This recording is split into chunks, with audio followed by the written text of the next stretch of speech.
has been estimated that my guess has shaped over 37,000 surfboards by hand, and I think he's done about 10,000 since we last saw him about 20 years ago. Oh my. Yes, this is the legend, the icon of the surfing industry, the gentleman that, of course, made famous by the Endless Summer movies. Part 2, of course, came much later than the 1963 debut of Endless Summer. We're talking about the surfer, the teacher, the businessman, the father, the grandfather. Here he is, Robert August, the legend. Did I leave anything out? Did I leave anything out at all? Traveler, world traveler. Not a very good dancer. He's not a very good dancer. No. But he shaped a mean surfboard. How How are you? How have you been? I'm great. You know, been still traveling, doing a lot of interesting things, and making a lot of surfboards here. It's great. A lot of surfboards, that's right. You're going to see, again, how the master does it in just a little bit. But let's do a little catch-up now. Mm-hmm. So a lot's been happening in your life since we last spoke, of course, the Endless Summer movie, of course. But, hey, you made a sequel. There was a sequel done in 19... like 91, 91-ish or something like that? Yeah. That must have been a blast, kind of bookend the whole thing. It was. You know, it was a great, it was a real Hollywood production. It was way different. But it was interesting to see the professionalism of this Hollywood crew. And because I'd been to Costa Rica and it's beautiful, and not many people had been going down there then, they started the Endless Summer 2 in Costa Rica, and then they went on around the world. So it was great. What was the original fascination of Costa Rica with you, Robert? Well, I was at the Surf Expo in Florida, and I met a guy that was a developer there. And he explained that Costa Rica is beautiful, and there's waves and fishing and, great weather and cold beer. And we all went, sounds good. So we went down there, and he was right, man. The waves are great. It's tropical, friendly people. There's volcanoes and parrots and all kinds of cool stuff. And so then when Bruce Brown was talking about making the Endless Summer 2, okay, how do we lead into this? So the two main characters, Pat O'Connell and Robert Weaver, known as Wingnut, come to me and talk about the movie, and then I go, let's go to Costa Rica. I'll show you what it's about. So that's the way the Endless Summer 2 started. It was great. Wow. Many years later. Yeah. That really helped the career. I mean, that was it. Well, sure. It just showed that we're still doing it, and, we're traveling and making surfboards. That's what I've always done. Now, story is told, you were ASB president at Huntington Beach High School in your senior year, right? Yeah. And then from there, it went into the movie, right? Yeah, then, I graduated, and Bruce was talking about this great idea. I was in his movies before the Endless Summer, when they were lecture films that showed in all the high school auditoriums, There'd be a poster on the telephone pole that said, movie, Newport Harbor tonight, and everybody went, because it was our only communication about our sport, So it was a great event, and I was in his movies from when I was young. And so when he decided to do this big deal, traveling around the world, he called me and told me about his concept, and I can remember at the time I said, no, I'm going to university, I'm ready to go. Because I was an A student also, and I was prepared for it. Where were you going to go? I hadn't decided yet. With my grades and being the president, I could pretty much go where I wanted. Right. So I said, well, but he explained to me the magnitude of this trip, and I said, well, I'll talk to my mom and dad, I'll talk to some teachers at Huntington Beach High School. And my mom and dad went, go. We'd been traveling since I was a little kid. And the teachers at school, I got the same response. They went, wow, nobody gets an education like this, when I explained all the weird countries we were going to. And so I called Bruce and I went, I'm in. Let's go. Let's go, man. Next thing I know, I'm at the airport and going. With no idea of that film was going to have this impact over the course of your life. Oh, I didn't think worldwide it was going to have such an impact. I knew it was going to be the best surf movie ever, because Bruce's movies were a little better than the other guys. Yeah. And then just the scope of the thing, wow. I knew it was going to be a great movie, but I didn't know it'd be in all the regular movie houses, film houses around the country and the world. So it's great. Flash, not too long ago, was a trip to Washington, D.C., and there you are, Smithsonian Institution, and the introduction of the Endless Summer. Oh, yeah. That was a great event. I mean, I've never been to Washington, D.C., because basically there's no waves there, so I don't go there. But it was a great experience, The movie thing was great. They did a great presentation, like question and answer with me about everything.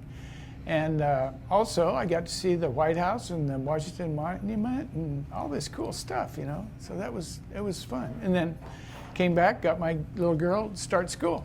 It was great. Yeah, you balance that out. I mean, here's this whole culmination of a career now in the Smithsonian Institution. Yeah. You come back and you go back to business. You go back to being a dad. You go back to being a grandfather. Sure.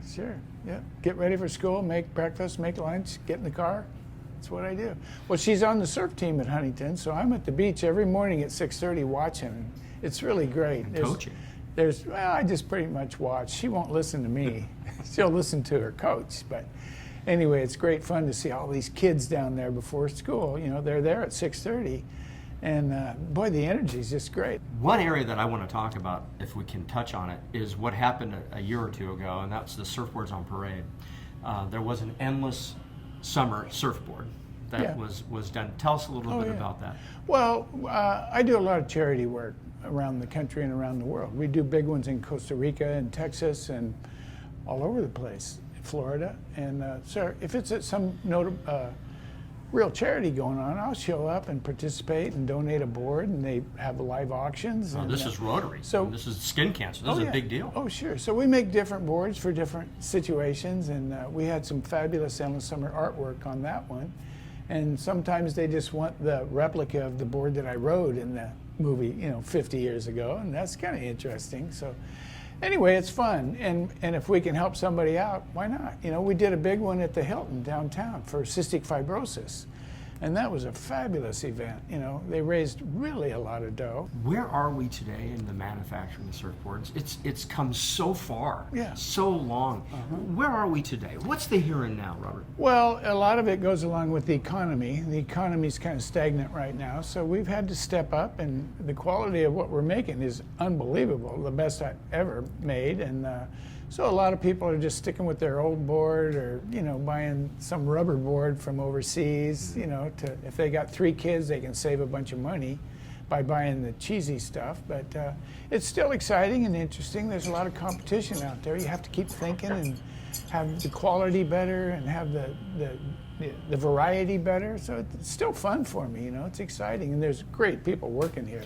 Well, it's exciting being here too, because you do have great people, but it is a manufacturing facility. And we hear the generators going off and and everything, and the people working, and we're going to show all that too now. And it's an amazing. And you've had a few shops, of course, in your tenure, obviously. Oh yeah, sure. We've moved different manufacturing locations, and this is a great one here. Yeah, but at 6:30 in the morning, out on the waves, and then back to the shop. Oh yeah, sure. Hey, we're gonna show how this is done again, right? Because you are the master. Yeah. So we like to know how it's actually made. Yeah. And how the steps you do doing what you do. Oh yeah. Okay. So how does it start? Well, there's like 5 steps. We get the blank, which is the piece of foam. And there's a real variety, because you have to start with the correct piece of foam. If you're going to make a little board, you start with a small one, big, and what kind of rocker do you want in it, and how dense do you want the foam? There's a lot of choices from the very beginning. And then when the shaper, which is me and Mike and some other shapers that are all really good, then after that we go to Rick, and he does all the color work, the beautiful artwork that he can do, and he's amazing. He's been with me for 30 years. And he doesn't just put a stripe on there. He's an artist. He can do beautiful stuff. And that could make the difference between your board and somebody else's board, that that it was custom made. Oh, really? And it's got his name on it. It's custom made by, for Billy Thompson or whoever the guy is. It's my board. Nobody else has one like this. So it's still exciting for me. And then he does the color, and then they put the fiberglass on with the resin. And then they put a sanding coat on top of that with a different type of resin. Then they use mechanics to put the fin situations in, 3 fins, 1 fin, whatever. Sand it all down, sand the whole board beautifully, put a gloss coat on there, which seals everything up, and then polish it, pretty much like you'd polish a car with wet and dry sandpaper, and then 2 different grits of polish, so it ends up being beautiful. So that's the basic steps. So I order a board. When do I get my board? Well, it depends. I mean, if we already have the piece of foam, we don't have to custom order it, which we usually do. We got a good variety. and then it gets shaped. You know, I mean, if you ordered it custom, it'll get shaped within 3 or 4 days or something. And then it's a regular progress. It'll get painted, it'll get the glass, it's got to dry, then it gets the sand coat, that has to dry. Then the sander sands it, and you gloss coat each side. You have to let it dry and then turn it over, and then you polish it. So you can add another 5 or 6 days there, and it's ready to go. What would you be doing if you weren't doing this? Well, before the endless summer thing, you know. Straight A student, you could have done anything. Well, I wanted to be a dentist. My dentist at the time in Seal Beach surfed a little bit, and he was kind of a friend, and so after we did the movie and everything, and I just jumped right into school because I wanted to keep the process going, so I just went to Long Beach State, and then I was going to decide where to go after that. So I was just kind of, I had seen the world, I'd seen how all these people lived, and I just was kind of thinking seriously about my future. So I made an appointment with my dentist and told him that I want to know the truth. Do you love being a dentist? And he went, ooh, you want the truth, huh? He goes, first of all, what are you doing here? Your teeth are fine. And I said, no, I want to talk to you. And he said, well, I'm charging you for your appointment anyway. And I went, whatever. It was probably $12 back then. And he said, well, basically, I hate it. And I went, what? And he goes, think about what I do. Everybody hates going to the dentist. Back then, there was no nice anesthesia. There was a lot of pain involved, and it was like an electric drill who was grinding away, and people, you know, you'd scream and cry. And you wanted this profession. And then he says, and after that, I send him a bill. You know, back then there was no electronics that took care of everything. He goes, I send a bill in the envelope. A dentist is the last guy to get paid. They'll pay all their bills, and then, ooh, the dentist. Half of my whole life is I'm a bill collector trying to get paid. And he goes, I really don't enjoy it. And I just went, oh my God, I don't know if I want to do this. You know, this doesn't sound happy at all, you know, but so my mind just kept wandering, and then the movie was in every theater in America, and I went, I bet I could get a job. So I called a surf manufacturer, and they went, God, anything you want, you know, what do you want to do? I said, I don't care, teach me. And they went, how about being a salesman? Because everybody knows who you are. And I went, sure. And what it was being a part of this every day. People are happy in a surf shop. They're getting aboard, or they're going on a trip, or something cool and positive is going on. And No, they're just so happy. So the environment in this whole business, I mean, I've never made money like a dentist, but who cares, man? I love going to work. All right, so this is a manufacturing facility, but this is also retail. You can come in, you can buy some board shorts, you can get wax, you can get, right? Oh yeah, we have everything here that you need, shorts, hats, and surf leashes, you know, so you can one-stop shopping. You can get your new board, and what do you need? Go. Courtesy of Robert August, by the way. Yeah. Thank you, sir, very much. Thank you. Been Pioneer. great. Thank you. Okay. Congratulations again on the Smithsonian. Oh, That's an amazing feat. Yeah, So, it good. was, you know, like I said, I travel a lot, but to go to there was a totally different environment. It was cool. No waves, Interesting. but look what happened. Oh, sure. Good. Robert August, he's made Huntington Beach. If you're planning on starting, locating, or relocating your business, you have a business-friendly friend in Huntington Beach. Let the experts at the City of Huntington Beach guide you to a seamless and convenient approach to tapping into a new future within the city of expanding horizons. Many companies enjoy the features Surf City delivers, including the proximity to travel, ports, and of course, pristine weather and beaches. Call today and see how HB is uniquely qualified to assist your next move. Call or click today. Huntington Beach, your friendly business partner in town.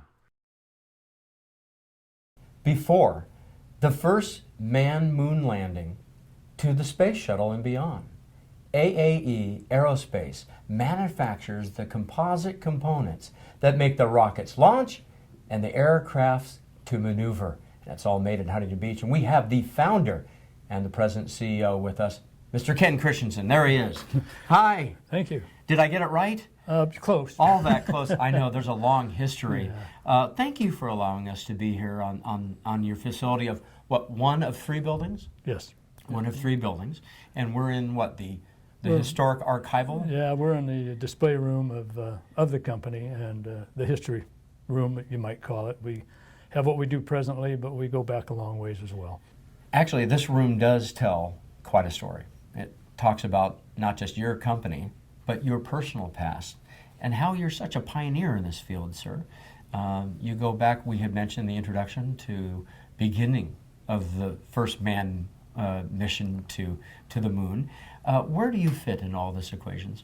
Well, actually, I started off just as a young person going to work in the industry and worked through how to make everything myself personally and got some education along the way and kept right on going. So after about 15 years working for another company, me and 4 other people decided that we could do this better ourselves. And we came here to Huntington Beach and started AAE Aerospace. What year did you come to Huntington? We came here in 1977. 77. And we started in a 980 square foot building right on Graham, just down the street from here, with the 4 of us as the entire workforce. And if you want to jump to today, we're about 115 people here. And 3 buildings? And 3 buildings. I have that right. Okay. Yep. 3 buildings. So it's come a long ways in quite a few years, though. Well, some would say you've really taken off. Yeah, no, that wasn't a pun, was it? Yes, it was. A poor pun at that. But, No. well, congratulations on a wonderful success. We're here to learn a little bit how you make it in Huntington Beach. But looking back a little bit, you were there in that those Apollo days. And so. Oh yeah. Before that, you know, we basically started with the early, I'm going to say, Minuteman program. The Minuteman. And so that was a little bit even before the manned flight stuff. But yeah, we have been here for quite a long time. Or the business, my part of the business has, yeah. Right. And today we're talking about the composites. Okay. What, in your best way, to describe what is a composite, or better yet, what exactly is the best way to describe what you do? Well, there's lots of things that are composites, but the thing that we do is we build rocket nozzles. We manage the hot gas of a rocket. There you go. And if you see rockets take off, you see a flame coming out, and that flame is a very high temperature, and it takes materials that will live in that environment for a period of time. And that's what we produce. Amazing. Among other things, but that's our core business. Yeah. So, you know, we start, it's starting with raw material. Which is what usually? It can be a silica fabric or a carbon fabric with a resin system in it. And we cut that material into different shapes and sizes, and then we either lay it up or wrap it around a mandrel or on a mandrel. And that process would vary depending on the size and what you have as far as the requirement for it. But in general, it's the same whether it's a large one or a small one. And then after that operation takes place, the part goes into a pressure vessel where we use heat and temperature and cure the resin system and the fabric. When that process is completed, it comes out, we go through a machining operation. On some of our parts, we actually go into an assembly because we may have multiple parts on this. And sometimes we assemble those into a number of components into a nozzle, or by a nozzle I mean a rocket nozzle. And that's the hardware that we supply for a lot of missile systems in the country today. Right. That process that you just described, how many people along the way are going to touch that piece? There would be probably around between maybe 8 and 12 people, depending on the complexity of the particular project. piece. Yeah. Yeah, of the project. And it does get complex, right? Oh yeah, sometimes very complex. We can make a billet. That's just a little round piece of composite material. Or we can make a sophisticated maneuverable rocket nozzle that does a whole bunch of things when it is used. Yeah. So what's next? Well, we go to a pretty elaborate inspection process. We have, one of the things you asked earlier was, how have we done in the industry? Well, we're an AS 9100 company now, if you know what that is. And that's a quality system. It's pretty much a requirement. If you're going to be in the aerospace industry today, you're going to be an AS 9100 certified company. And who sets that certification? Well, that's a third-party certification. But it's connected. Is that connected to somebody like a Boeing or the State Department? The Defense Department or the government? No. Boeing has to be AS 9100. Okay. So it's a system that is throughout the industry, and it's not just in the aerospace industry. It's in the automobile industry as well. And yeah, it's. So Volkswagen wouldn't pass right now? They'd have a little problem right now. Okay. I'm sure they're going to have trouble with their certification. Right. How does it make you feel that you, have been a pioneer in this field? Yes. But how does it make you feel when you see a rocket launch and you're there and all the successes that we've had in space and you look at that? How does it make you feel to say, we had a hand in that? That's a pretty good feeling sometimes, if it works. They don't all work, but no, it's a very rewarding, I guess is a good way to put it, feeling to know that we're a pretty vital part of the security of the country, as well as the fact that we're even involved in commercial products and very diversified, as a matter of fact, in the composite sides of things. Is this something that you can say, we've done about 1,000 launches, 12,000. Do you have a number of how many launches? Well, that would be pretty hard to put a number on, but... it's in a book somewhere, right? Well, it might have been several. No kidding. Well, over 50 plus years and stuff. But, thousands and thousands of launches. If you go to the tactical missile systems, you can use that number. Yeah. On things like satellite launching rockets and that. It would be way less, but there's a lot of them. Which reminds me of somebody that brought up just a few days ago about orbiting around our planet is a bunch of space junk. Do we have a lot of space junk up there? Well, there's a lot of satellites and stuff that have died. And then they're just there, and they stay for a while. And then what happens? Eventually, they'll re-enter the atmosphere and burn up. And they just... you hear about it in the newspaper every now and then that some larger satellite is going to enter, and they're a little bit worried that some of the pieces will get to the Earth, and generally there's not very much gets there. What has been some of your highlights of your career? What are you the most proud of, sir? Well, there's a lot of things that we were involved in. That being involved in the very first soft landing on the moon, which was a program called Surveyor, I'm sure that not very many people today are around that even would recognize that name. The main retro rocket on that I was involved in. And, the LEM ascent. LEM is the Lunar Excursion module, the unit that took the astronauts off the moon. I was involved in that rocket nozzle, and that gives you a pretty good feeling when you see that thing lift them off the moon the first time. And, wow. Because nobody at that point really had done knew. It. Nobody knew if it would come off. Right. Nobody knew. And not even the people on it. But, you kind of pretend you have the confidence that everything's going to work right. And fortunately it did. Yeah, a lot of confidence. Mm-hmm. Wow.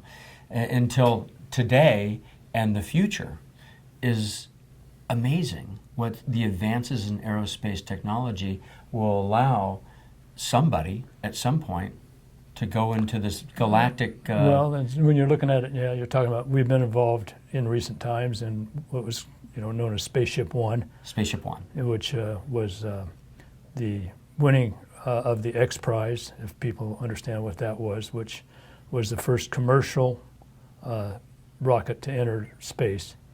And then now it's graduated to what's called Spaceship Two, which is people being launched into space for a e-ticket ride.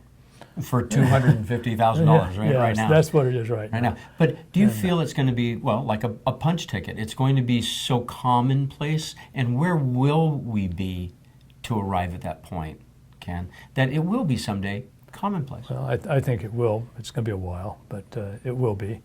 There's talk of space hotels, so who knows where that's going to go. But you got to kind of use your imagination as to how far it can go. Well, let's see. Huntington Beach will just grow up from here. We'll put it like Jetsons thing, right? So Yeah. we'll go right up on the right Space there. Hotel with the Hyatt, our Hilton, Yeah, absolutely. right? Our Pasea, Yeah.